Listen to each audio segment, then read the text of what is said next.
Bismillahirrahmanirrahim. Assalamualaikum warahmatullahi wabarakatuh. Selamat siang, salam sejahtera untuk kita semua. Hari ini pertemuan ke-14, 15 ya, sudah nggak kerasa minggu depan itu sudah UAS ya, sudah ujian akhir semester. Oke, jadi untuk minggu lalu saya belum bisa mengisi sebab sayanya ada operasi ya, jadi belum bisa ngajar. Saya mohon maaf. Jadi untuk hari ini kita lanjutkan ya, memang untuk minggu lalu itu materinya terakhir ya memang desain survei itu. Terus untuk minggu ini, maaf ya, ini yang kelas C ya. Jadi yang saya nggak ngisi itu yang kelas D deh. Ya, oke, baik. Jadi terakhir kemarin kita belajar desain survei. Untuk hari ini saya sedikit nge-review terkait materi desain survei sendiri yang nantinya akan berhubungan dengan bab 4 dan gimana sih cara nulis bab 5 di kesimpulan. Nanti saya akan ngajari tentang itu. Untuk PowerPoint-nya ini nanti saya akan langsung coba menjelaskan menggunakan whiteboard di Zoom ya. Jadi untuk PowerPoint-nya nanti tidak ada, jadi nanti saya langsung share screen. Nanti misalkan dirasa penting, silakan langsung dicatat ya, seperti biasa. Oke, ini saya mau share screen dulu terkait contoh skripsi punya kakak tingkat kalian. Ini nanti kita akan bahas bab 4, isian dari bab 4 dan bab 5. Nah, isian dari bab 4 dan bab 5 itu nanti akan terkait dengan desain survei kemarin ya. Oke, yang nantinya berarti berhubungan dengan rumusan masalah. Oke. Saya beri contoh yang ada di sini. Nah, untuk di sini ini skripsi tentang jalan. Untuk desain surveinya seperti ini. Yang pertama tentang karakteristik lalu lintas untuk variabelnya, kemudian subvariabelnya ini kebalik ya kemarin tuh ya. Subvariabelnya adalah karakteristik kendaraan, arus lalu lintas jalan, volume lalu lintas, kecepatan, kepadatan, waktu siklus, dan waktu hijau. Saya beri contoh untuk yang rumusan masalah pertama. Jadi ini terkait rumusan masalah sebab variabel dan subvariabelnya nyangkutnya di sana. Ini desain surveinya ya. Sebentar, saya balik dulu ke rumusan masalah. Nah ini rumusan masalahnya. Bagaimana karakteristik arus lalu lintas pada simpang 4 bersinyal pada jalan ini? Seperti itu. Berarti sama sesuai dengan rumusan masalah. Untuk desain surveinya, dia nantinya akan membahas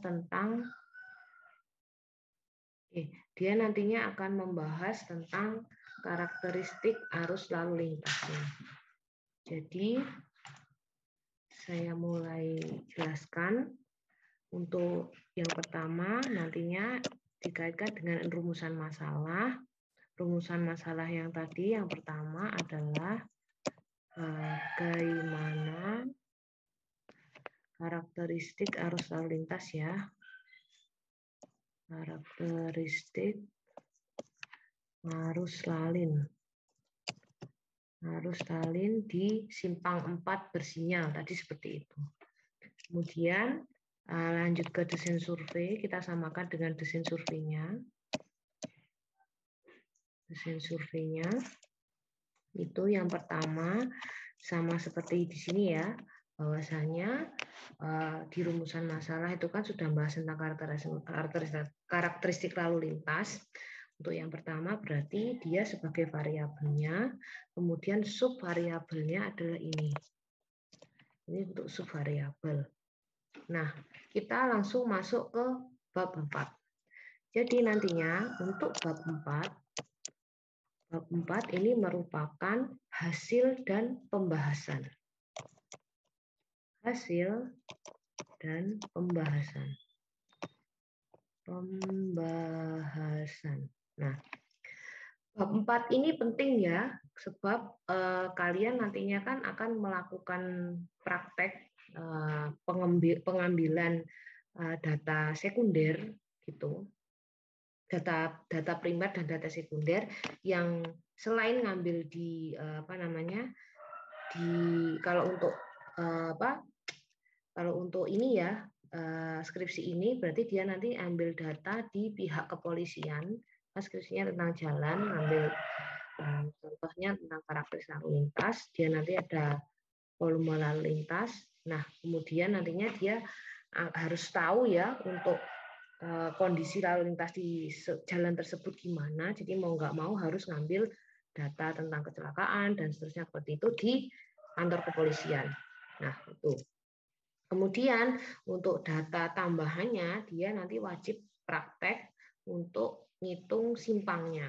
Simpang 4 nanti untuk volume lalu lintas pakai LHR-nya. Nah, seringnya untuk mahasiswa untuk bab 4 ini hanya berupa hasil. Jadi saya sarankan jangan berupa hasil, tapi wajib dibahas dengan mengkaitkan jurnal terdahulu. Pun juga dengan isiannya. Bab 4, misalkan untuk yang pertama ini kita akan membahas tentang variabel arus lalu lintas. Jadi tulis saja nantinya. Bab 4, poin A yang pertama, kita tulis karakteristik arus seperti itu.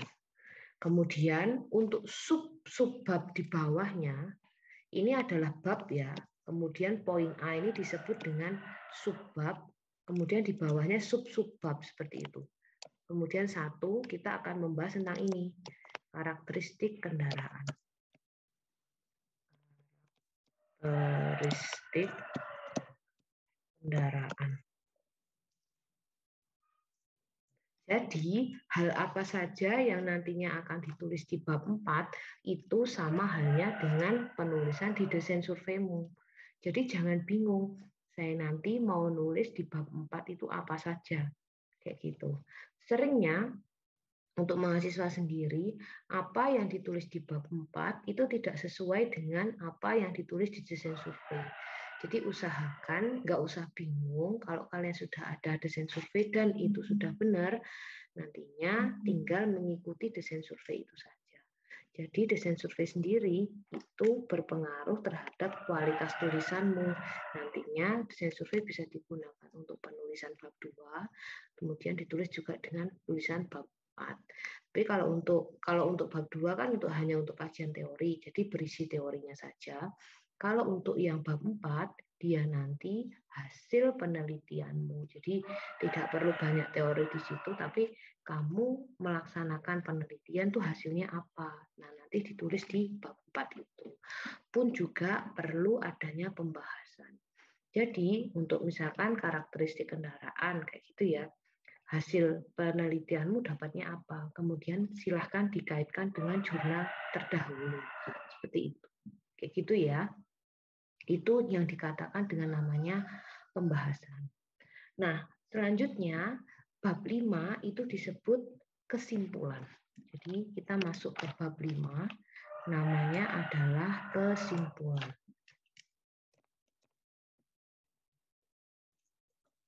Kesimpulan bab 5. Nah, untuk pembuatan kesimpulan ini wajib langsung ditulis seperti paragraf gitu ya. Jadi prinsipnya kesimpulan itu, kesimpulan merupakan jawaban dari rumusan masalah.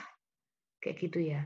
Jadi nantinya isian dari kesimpulan itu harus sama dengan rumusan masalahmu. Terus kesimpulan itu prinsipnya ditulis singkat, padat, dan jelas. Tidak boleh ada sub-subbab di dalamnya. Apa sih sub-subbabnya itu contohnya? Misalkan untuk yang nomor 1, untuk yang ini tadi rumusan masalahnya kan terkait tentang karakteristik arus lalu lintas. Bagaimana karakteristik arus lalu lintas di simpang 4 jalan ini? Tadi kan kayak seperti itu. Jadi nanti untuk kesimpulannya langsung saja ditulis karakteristik arus lalu lintas di simpang 4 jalan ini diperoleh hasil seperti ini. Kayak gitu. Jadi tidak perlu di dalam kesimpulan nanti memunculkan hasilnya misalkan A, B, C, dan seterusnya. Enggak seperti itu. Tapi langsung singkat, padat, dan jelas untuk penulisan kesimpulannya. Jadi ini tadi salah ya kalau ada sub-subbab di dalamnya ya. Wajibnya untuk nulis kesimpulan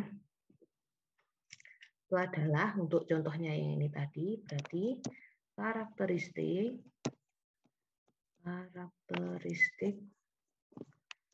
arus lalu lintas di simpang 4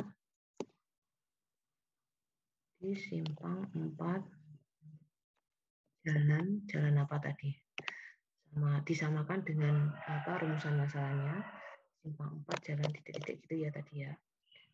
Diperoleh atau disimpulkan, diperoleh hasil gitu ya nggak apa-apa.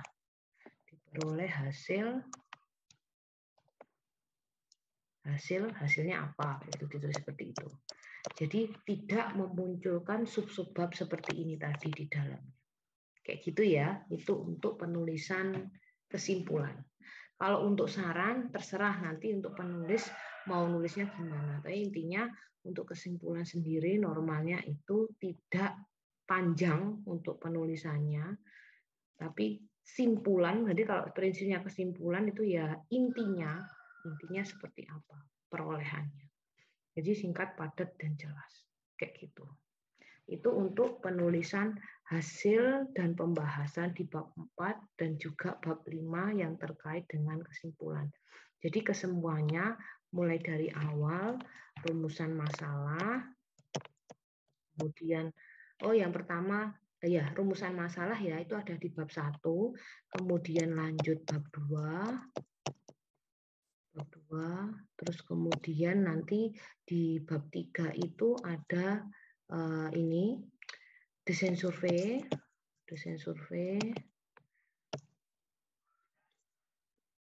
kemudian lanjut di bab 4, dan selanjutnya adalah bab 5. Semuanya itu terangkai, jadi nggak berdiri sendiri-sendiri kayak gitu ya. Itu cara untuk penulisannya. Jadi intinya itu tetap di desain surveinya, kamu mau nulis variabel tentang apa, itu nantinya digunakan di penulisan bab 4-nya.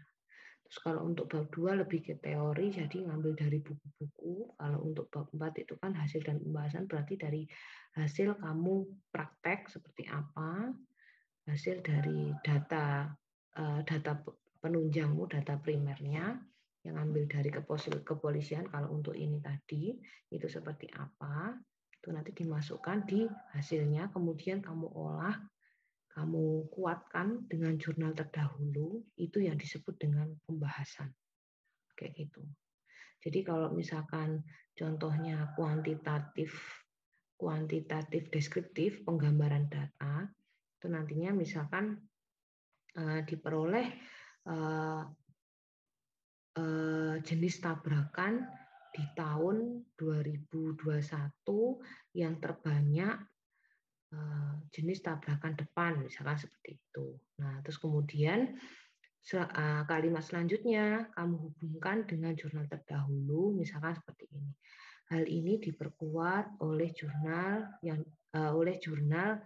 Denny Wahyudi misalkan. Berarti nulisnya gimana? Wahyudi, Denny kayak gitu ya.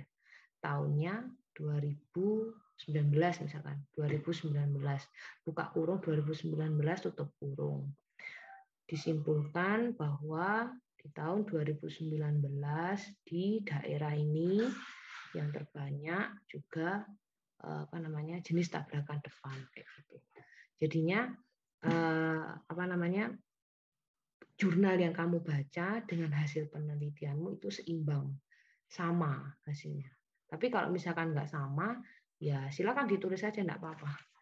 Jadi misalkan tidak selaras atau tidak sesuai dengan penelitian ini, gitu, ya nggak apa-apa, karena memang dari jurnal tersebut kesimpulannya itu tidak sesuai dengan hasil penelitian. Gitu. Itu nanti disebut pembahasan ya, kayak gitu. Tuh, itu untuk hasil dan pembahasan. Baik, ini terkait bab 4 dan bab 5 penulisannya. Enggak banyak sih, cuma perlu saya tegaskan sebab beberapa dari teman-teman khususnya yang di jalan ya, kayak Pak Sadila, Pak Rifki itu banyak ngeluh karena mahasiswa masih bingung untuk nulis hasil dan pembahasan, kemudian penulisan bab 5 juga. Makanya dititipkan untuk di metode penelitiannya agar lebih dipahami lagi gitu. Pun juga ini kemarin ada sedikit ini ya, ada sedikit cerita punya kakak tingkat kalian, nggak tahu di kelas ini apa di kelas 1-nya gitu. Jadi dianya sebenarnya sudah ngambil skripsi tapi metode penelitiannya belum selesai, belum lulus gitu ya dikatakannya. Nah, mau nggak mau kan harus mengulang. Di pikirnya mungkin antar dosen itu sama, tapi kan ya belum mesti sama ya kayak gitu, karena beda pembimbing, beda sistem dan beda pemahaman. Jadi usahakan apa yang kalian kerjakan itu nantinya mengikuti arahan pembimbingnya. Pun juga dengan menempuh suatu mata kuliah. Jadi kalau metode penelitiannya ngajarinya seperti ini ya usahakan diperbaiki kayak gitu. Toh juga kerjaannya itu yang dikumpulkan hanya sebuah copy paste. Jadi saya melihat itu dengan penuh keheranan ya. Mengumpulkannya yang pertama dan dengan bangganya ini sudah melewati bimbingan, Bu. Jadi sayanya juga kaget juga. Loh, kerjaan kayak gini masa sudah melewati bimbingan, kayaknya ya nggak mungkin lah.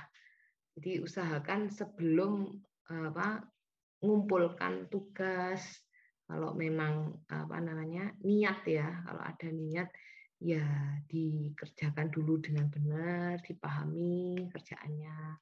Jangan asal mengumpulkan. Sebab sebenarnya kalau untuk tugas itu nantinya menumbuhkan jiwa kebiasaannya kalian. Folk base-nya nanti kena kayak gitu ya. Jadi semisal sudah sering ngerjakan sesuatu, oh ini kayak gini benar, ini kayak gini salah. Jadi sudah kerasa kayak gitu. Ini usahakan setiap kali kalian mau mengumpulkan sebuah tugas itu usahakan dicek dulu gitu. Benar apa enggaknya, sudah sesuai dengan SOP-nya apa belum. Nanti biasanya kebiasaan pas kerja itu juga kayak gitu. Jadi ngerjakan seadanya, yang penting selesai ya sudah, ini bener apa enggak nggak tahu, penting kumpulkan aja. Jangan sampai kayak gitu, karena kita nanti ngomongnya perkara tender ya. Kalau ngerjakannya asal, RAB-nya ngerjakan asal, pasti nantinya yo hasilnya juga asal, hasilnya juga nggak maksimal kayak gitu. Ini menumbuhkan satu kebiasaan.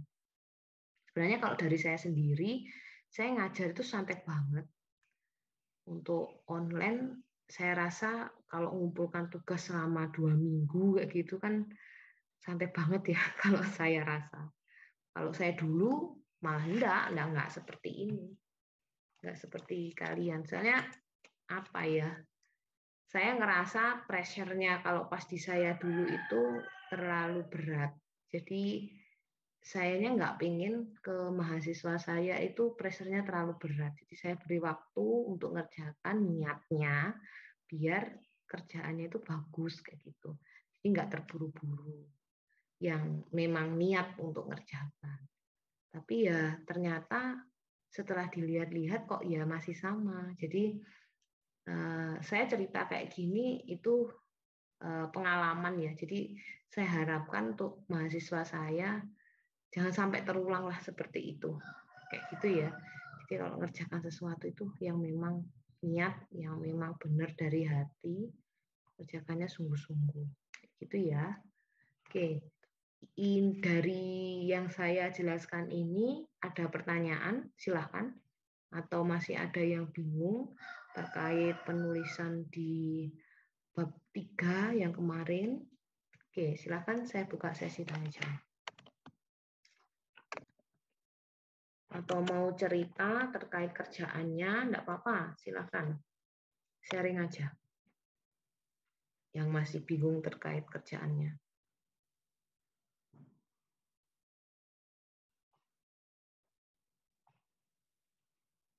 Atau ada yang sudah coba ngerjakan bab 3? Ada kendala enggak kira-kira? Kerjaannya di bab 3.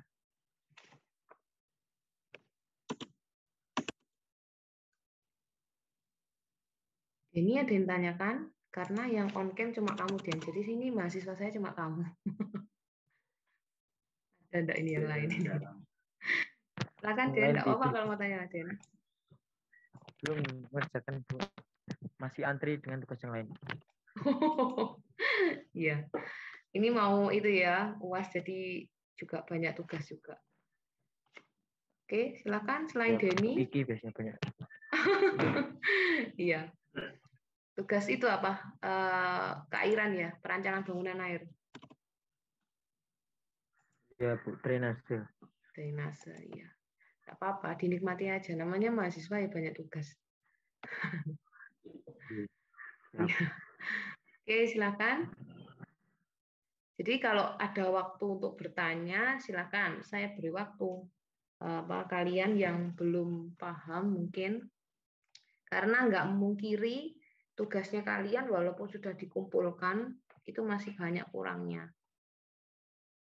Kayak gitu. Ini untuk semester depan loh ya. Jadi usahakan dipahami apa yang saya sampaikan. Jangan sampai nanti ketemu saya lagi jadi bimbingan saya tanya, ini dulu yang ngajar metode penelitian siapa? Ibu Brima. Loh kok nggak tahu? Ini saya jelaskan. Nah, ya jangan sampai seperti itu ya. Tanya beberapa kejadian seperti itu, ditanya rancangan penelitian dan jenis penelitian nggak paham. Kan ya fatal ya. Jadi jangan sampai kayak gitu. Padahal dulunya yang ngajar metode penelitiannya saya. Silakan, yuk. Beneran ini enggak ada. Nah, untuk minggu depan, berhubung sudah UAS ya, nanti UASnya tetap kita pakai online, tapi untuk pengumpulannya mungkin yang agak sedikit saya beri batasan waktu, yang biasanya sampai berhari-hari ya untuk pengumpulannya, tapi ini nanti saya batasi waktu. Nanti jadi jangan lupa kalian melihat jadwal untuk itu pengumpulannya, batasan waktu pengumpulannya ya, kayak gitu.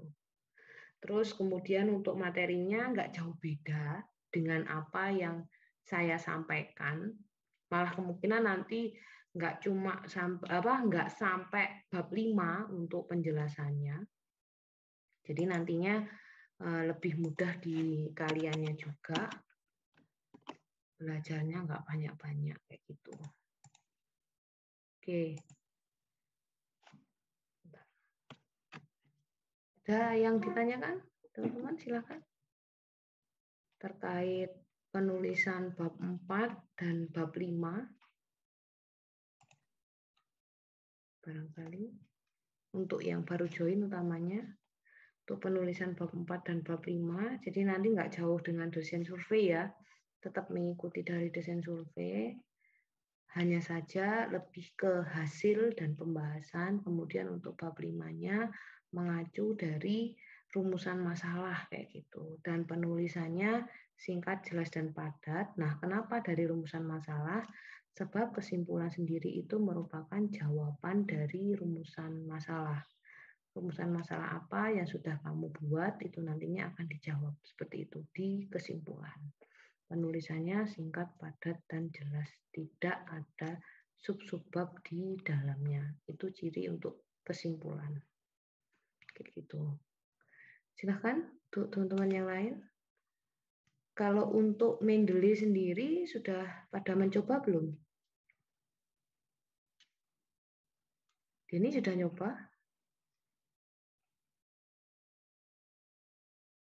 Ya, belum nyoba, Bu. Loh, belum coba loh. Dicoba ya, diaplikasikan coba di Ya. laptopnya. Nanti kalau misalkan digunakan biar nggak bingung. Tapi saya sudah unggah kan ya di YouTube ya. Nanti kalau misalkan Ya. di YouTube saya, jangan lupa di like dan subscribe ya. Oke, Yusebia sudah coba belum Yusebia? Di-share juga, Bu. Ya, hilang sudah. Ya, Yusebia hilang. Oke, baik. Jadi itu saja ya untuk hari ini. Jadi saya sudah memberikan tuntas sampai penulisan Mendeley ya. Penulisan Mendeley tadi di depan. Materinya di depan. Yang tadi bab 4 dan bab 5 gimana cara nulisnya kayak gitu. Nah, semoga materi selama 1 semester ini bermanfaat pun juga semoga diterima ya untuk judul-judulnya kalian dan bisa langsung di ACC untuk dilanjutkan ke tahapan penelitian. Amin. Nah, jika nantinya ketemu saya lagi, jangan sampai lupa terkait materi yang sudah saya berikan, kayak gitu ya. Oke, itu saja dari saya. Saya mohon maaf kalau selama 1 semester ini kurang jelas memberikan materi. Nanti kalau kurang jelas silakan lihat di YouTube ya. Diulang kembali materi yang sudah saya berikan. Silakan cek di YouTube saya. YouTube saya Brima Octavia Stuti kok. Ya nanti silakan dicek di situ, diulangi penjelasan dari saya, nanti bisa belajar dari situ. Gitu. Kalau misalkan kurang jelas. Atau WA saya langsung enggak apa-apa, WA di grup juga enggak apa-apa. Gitu. Oke, itu saja dari saya. Terima kasih sudah belajar dengan saya 1 semester ini. Oke, selamat siang, salam sejahtera untuk kita semua. Untuk absen yang di Google Classroom saya unggah menyusul ya. Ya, selamat siang. Selamat berjumpa kembali nanti kalau misalkan dapat saya lagi semester depan. Ya. Ya, salam sejahtera untuk kita semua.